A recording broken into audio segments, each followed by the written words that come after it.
Bapak Magis Rahayu. Mau apa sih Wijaya Iswara? Sebenarnya apa itu paradigma baru pembelajaran SMKPK?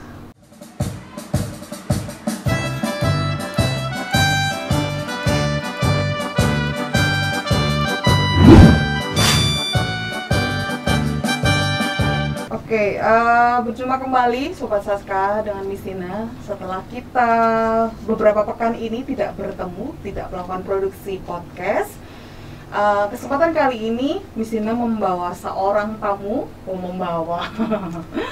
beliau adalah seorang dari jauh, dari Goa. Goa itu, coba nanti di search di mana ya, bisa di Google Map bisa.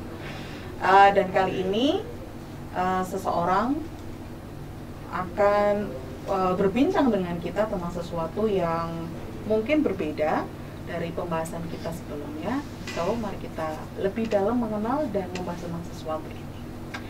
Bapak Magis Rahayu, apa kabar Pak? Alhamdulillah, kabar baik Bu. Oke, selamat datang di ruang podcast Saska. Bertemu kembali dengan Sobat Saska, siswa-siswi SMK Negeri 1 Surakarta dan juga semua warga SMK Negeri 1 Surakarta. Siapakah beliau ini? Seseorang yang dari jauh, yang tadi misalnya sampaikan bahwa beliau adalah datang dari Goa, di mana Goa itu tadi ya, nanti bisa beliau perkenalkan dan juga sampaikan di manakah Goa itu. Tapi sebelumnya sebagai disclaim bahwa Miss Tina dan Pak Magis ini sudah melakukan vaksin 2 kali dan kami juga sudah melakukan swab sebelum mengadakan produksi podcast kali ini. Jadi kita dalam keadaan yang sehat. So, kita akan melakukan perbincangan pada kesempatan kali ini dengan membuka masker kita. Monggo Pak. Ya. Semoga ini dengan membuka masker kita bisa lebih leluasa. Baiklah, Bapak Magis Rahayu, seorang Widya Iswara dari BPPMPV KPTK. Beliau adalah seorang yang diberikan tugas untuk melakukan pendampingan implementasi pembelajaran tahap yang kedua tentang paradigma baru SMKPK. Nah, apakah itu? Bisa akan memberikan kesempatan Pak Magis untuk melakukan perkenalan. Silakan Pak. Terima kasih Mbak Dina. Iya. Iya. Assalamualaikum warahmatullahi wabarakatuh. Dan selamat untuk seluruh fans dari podcast Saska. Iya. Iya. Terima kasih banyak atas undangannya. Kenalkan, nama saya Magis Rahayu. Saya Widya Iswara dari BPPMPV KPTK Goa yang ada di Sulawesi Selatan. Sulawesi Selatan. Ya, Oke. jadi BPPMPV KPTK ini adalah salah satu UPT pusat dari Kementerian Pendidikan, Riset dan Teknologi ya. BPPMPV sendiri itu adalah singkatan dari Balai Pengembangan Penjaminan Mutu Pendidikan Vokasi, bidang kelautan, perikanan, dan TIK. Oke. Nah, seperti itu. Ya. Itu yang dapat saya sampaikan. Jadi semacam instansi yang memberikan standar standar akreditasi seperti itu, standar kelayakan untuk kami para sekolah vokasi. Kalau masalah standar akreditasi bukan. Itu ada sendiri badan akreditasi. Ya, kalau BPPMPV ini bagaimana mengenai pemberdayaan SDM yang ada di SMK, kemudian penjaminan mutu. Oke, Ya, penjaminan mutu. Sehubungan kalau dulu tuh ISO itu ya Pak? Ya, itu kalau dulu ada EDS. Oke. Ya, evaluasi diri sekolah. Nah, ini salah satunya. Sekarang cuman ini khusus yang pendidikan vokasi atau kejuruan. Oke, ya, seperti itu. Ya, sekali lagi Bapak Widya Iswara. Widya Iswara itu apa? Bisa di-sharekan ke mungkin teman-teman Saska ini, Sobat Saska ini belum tahu apa sih Widya Iswara? Iya, Widya Iswara itu adalah tenaga pengajar atau fungsional yang ada di balai ataukah ada di lembaga-lembaga pelatihan ya, atau lembaga diklat, mungkin di tiap-tiap kementerian juga ada.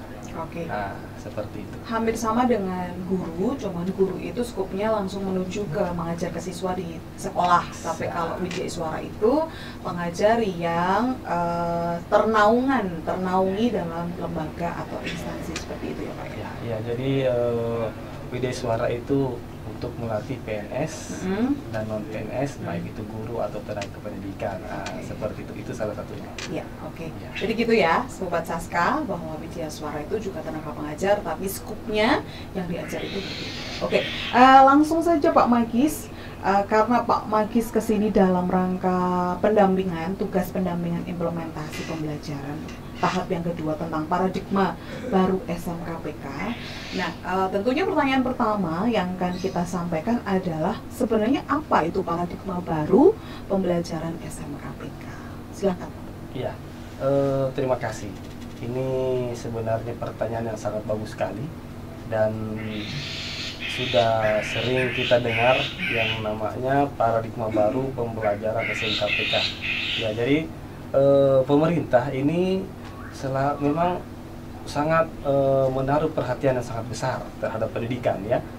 Jadi untuk SMKPK ini kita ada program dari pemerintah tentang paradigma baru. Ini semacam kurikulum ya, kurikulum baru. Cuman belum dikatakan kurikulum karena masih belum semua SMK menerapkannya. Oke, jadi karena masih beberapa sekolah saja yang istilahnya terpilih untuk proyek ini, jadi ini belum bisa dikatakan sebagai sebuah kurikulum nasional. Ya, seperti itu. Monggo dilanjutkan. Ya. Kemudian paradigma baru ini masih ditujukan untuk SMKPK atau SMK Pusat Keunggulan. Ya, di mana SMKPK itu ada SMKPK itu untuk tahun 2021, kalau tahun 2020 itu namanya SMK COE, ya. Center of Excellence. Center of Excellence. Seperti itu. Jadi yang menerapkan untuk paradigma baru ini adalah SMK COE dan SMKPK. Makanya untuk SMK yang lain itu mungkin bertahap, ya, apakah tahun depan atau tahun selanjutnya. Nanti setelah semua sekolah menerapkan baru dinamakan kurikulum SMK. Seperti itu. Ya, oke. Jadi sama saja bahwa kita sebagai SMK Negeri 1 Surakarta, sebagai warga sekolah ini sebuah privilege ya, sebuah keistimewaan bagi kami karena kita terpilih sebagai salah satu yang melakukan proyek ini di awal. Ya. Seperti itu ya Pak ya, boleh dibilang seperti itu ya? Ya, bisa seperti itu. Ya. Jadi mungkin saya tambahkan sedikit. Ya, jadi SMK 1 Surakarta ini kita harus bangga. Ya, kita harus bangga kita terpilih. Ya, terpilih dari sekian banyak SMK. Ini kita terpilih sebagai salah satu SMKPK. Ya, kemarin sebagai SMK COE. Ini jadi ada banyak sekolah SMK yang berlomba-lomba ingin masuk ke dalam, gitu ya, mengapply seperti itu. Dan alhamdulillah SMK Surakarta ini terpilih dari sekian banyak SMK untuk menerima label SMK COE dan SMK PK. Seperti itu. Oke.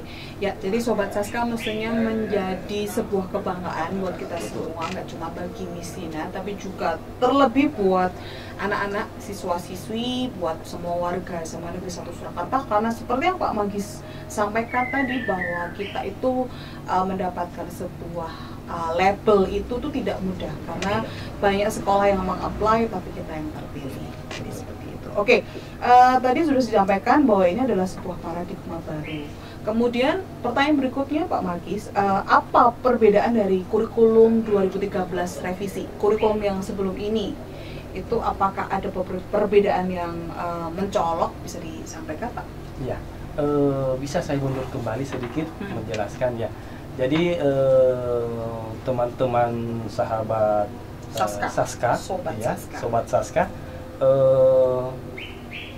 kita yang berada di SMK atau Sekolah Pendidikan Kejuruan, ini kita tidak boleh pesimis terhadap setiap perubahan ya, karena perkembangan teknologi itu sangat cepat, sehingga kurikulum juga itu harus selalu berubah, ya, berubah. Jadi jangan kita menanggapi negatif terhadap perubahan kurikulum yang diterapkan oleh pemerintah. Sebenarnya itu adalah untuk menjawab tuntutan zaman, ya. Jadi kenapa kurikulum kita ini harus selalu berubah? Itu tadi supaya si sobat Saska ini jangan ketinggalan zaman, ya. Supaya Bapak Ibu guru yang ada di SMK 1 Surakarta ini mengajarnya itu sesuai dengan zaman. Ya, jangan kita masih mengajar produk 2013. Ya kan? Sekarang kan zaman 2021. Iya. Iya. Jadi harus ketemu antara kebutuhan dengan apa yang kita suguhkan. Jadi seperti itu. Ya. Inilah perbedaan antara kurikulum yang lama 2013 revisi dengan paradigma baru ini. Kalau yang paradigma baru ini sekarang teaching at the right level. Teaching at the right level. Ya. Mengajar itu sesuai dengan fasenya. Ya. Di mana pemerintah telah mengelompokkan fase-fase peserta didik, ya, mulai dari fase A, B, C, D, E, F, ya. Di mana A itu untuk kelas 1-2 SD, fase B itu kelas 3-4 SD, fase C-nya itu kelas 5-6 SD, fase D ini SMP 1-2-3. Kita yang SMK untuk paradigma baru ini masih untuk kelas 10 fase E. Ya, nanti fase F-nya itu untuk kelas 11-12. Nah, seperti itu. Jadi untuk kurikulum lama itu kita masih menggunakan namanya KIKD, kompetensi inti dan kompetensi dasar. Ya, kalau sekarang pemerintah ini selain menetapkan struktur kurikulum, juga menetapkan CP untuk masing-masing pelajaran, ya. Ya, jadi dulu namanya KIKD, sekarang namanya CP, capaian pembelajaran. Jadi setiap mata pelajaran itu sudah diatur per fasenya. Fase ini, fase E untuk mata pelajaran ini CP-nya sudah ditetapkan oleh pemerintah. Nanti jadi pemerintah hanya menetapkan struktur kurikulum dan juga CP. Selebihnya CP ini akan diturunkan menjadi tujuan pembelajaran atau selanjutnya alur tujuan pembelajaran. Ini sudah ranah dari sekolah, alur tujuan pembelajaran ini. Jadi diberikan kepada sekolah, ya, tergantung dari kebutuhan siswa, kebutuhan dari industri ya, seperti itu. Jadi ya, dari CP menjadi ATP ini adalah kerjaan sekolah. Dalam hal ini tanda petik gurunya, guru yang lebih paham menerjemahkan CP ini menjadi tujuan pembelajaran, kemudian dibuat alurnya, kemudian akan dibuatkan modul ajarnya, modul ajar dan asesmennya, seperti itu. Jadi perbedaan antara K13 dengan yang paradigma baru ini salah satu yang signifikan perbedaannya adalah adanya modul P5BK, adanya program proyek pengembangan penguatan profil Pancasila dan budaya kerja. Ya, jadi ini yang baru di paradigma pembelajaran SMK PK ini, di mana ini sebenarnya berangkat dari profil pelajar Pancasila. Profil pelajar Pancasila juga ini baru juga, ya, di paradigma baru ini, di mana dulu mungkin kita kenal dengan penguatan pendidikan karakter, pendidikan penguatan karakter. Sekarang namanya profil pelajar Pancasila. Cuman ini untuk pengembangan karakter, ya, untuk karakter siswa.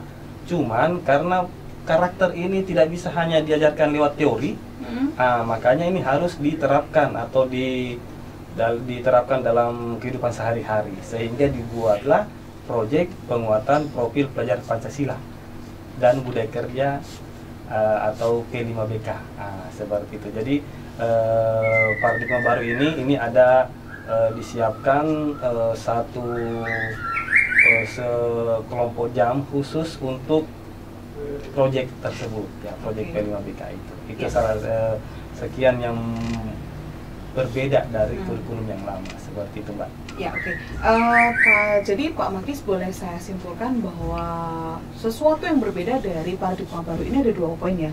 Kalau yang dulu kita menggunakan KIKD, kemudian sekarang kita menggunakan capaian pembelajaran per fase yang sudah ditentukan oleh pemerintah. Kemudian penurunannya itu diberikan kepada guru dan sekolah dengan leluasa, para guru untuk bisa mengolah menjadi materi-materi yang disuguhkan dalam bentuk yang lebih merdeka, lebih bebas, sehingga itu bisa lebih menyenangkan, lebih efektif, dan bisa bertemu dengan industri nantinya ketika para siswa ini lulus dari SMK, betul ya? Ya. Kemudian yang kedua, poin yang penting yang kedua adalah adanya P5PK, profil pelajar Pancasila, yang kemudian istilahnya diterapkan dalam pembiasaan yaitu penguatan proyek profil pelajar Pancasila dan juga budaya kerja, yang itu diterapkan sehingga itu menjadi nantinya harapannya menjadi sebuah pembiasaan bagi para siswa sebelum mereka bertemu industri, seperti itu ya? Ya, seperti itu. Saya tambahkan. Ya, jadi begini, kenapa muncul proyek profil pelajar Pancasila?